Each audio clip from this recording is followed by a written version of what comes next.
Shalom, selamat pagi Bapak Ibu yang terkasih. Puji Tuhan, kita kembali lagi dalam renungan pagi Gereja PO Kemang Pratama. Sebelum kita memulakan segala aktivitas kita sepanjang hari ini, mari kita mulainya dengan membaca dan merenungkan firman Tuhan. Mari kita bersatu dalam doa. Bapa, terima kasih untuk setiap anugerah Tuhan dalam kehidupan kami, sehingga Tuhan masih memelihara kehidupan kami sampai saat ini. Pada pagi hari ini ya Tuhan, kami bersyukur untuk setiap pertolongan Tuhan dalam kehidupan kami. Dan sebelum kami memulaikan segala aktivitas kami sepanjang hari ini, kami rindu ingin merenungkan tentang kebenaran firman-Mu. Biarlah firman-Mu yang kami renungkan di pagi hari ini menjadi kekuatan kami untuk melakukan segala aktivitas kami sepanjang hari ini. Di dalam nama Tuhan Yesus Kristus kami berdoa dan mengucap syukur. Haleluya. Amin. Firman Tuhan yang kita renungkan di pagi hari ini terambil dalam Efesus pasal 2 ayat 1-7 berbunyi demikian. Semuanya adalah karena kasih karunia. Kamu dahulu sudah mati karena pelanggaran-pelanggaran dan dosa-dosamu. Kamu hidup di dalamnya karena kamu mengikuti jalan dunia ini. Karena kamu menaati penguasa kerajaan angkasa, yaitu roh yang sekarang sedang bekerja di antara orang-orang durhaka.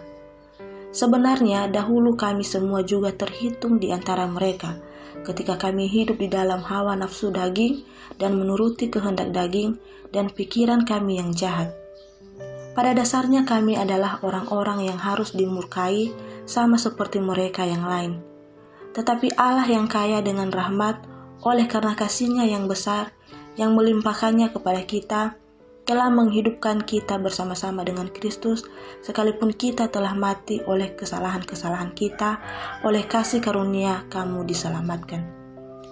Dan di dalam Kristus Yesus, Ia telah membangkitkan kita juga dan memberikan tempat bersama-sama dengan Dia di sorga, supaya pada masa yang akan datang, Ia menunjukkan kepada kita kekayaan kasih karunia-Nya yang melimpah-limpah sesuai dengan kebaikan-Nya terhadap kita dalam Kristus Yesus. Sejauh demikian pembacaan firman Tuhan. Tema renungan kita pada pagi hari ini adalah kedudukan rohani di dalam Kristus. Bapak Ibu yang terkasih, setelah menjelaskan kekayaan rohani kita di dalam Kristus, Paulus menjelaskan dua hal, yaitu kedudukan rohani jemaat di dalam Kristus dan apa yang Allah perbuat terhadap orang-orang Yahudi dan non-Yahudi.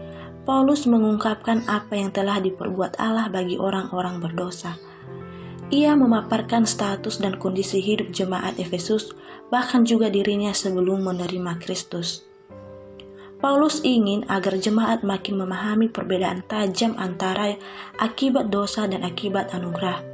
Jemaat yang hidup di luar Kristus memiliki kehidupan rohani yang kosong dan hidup dalam ketidakberdayaan menghadapi dunia.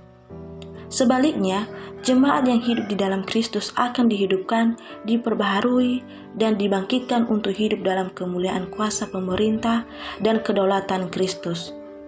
Pada bacaan ini, Paulus menjelaskan tentang status dan kondisi orang-orang Yahudi dan non-Yahudi yang berseteru melalui kebangkitannya, didamaikan dan dibangun menjadi bait Allah.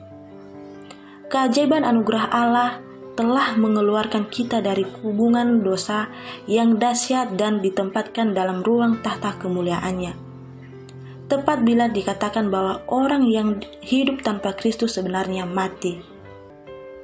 Keberdosaan dan dosa perbuatan mematikan dalam arti mencermakan hati, menggelapkan pikiran, melumpuhkan kehendak dan akhirnya menjerumuskan orang ke dalam kebinasaan.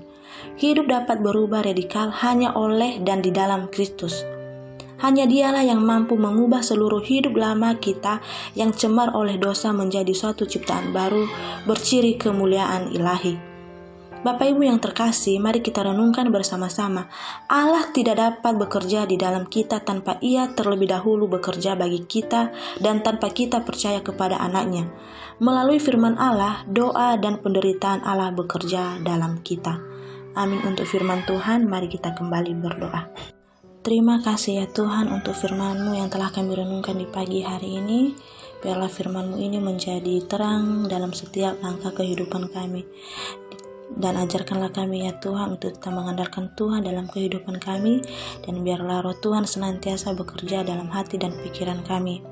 Tuhan Yesus, ampuni setiap kesalahan dan pelanggaran kami, dan biarlah kami tetap hidup hanya di dalam Kristus Yesus.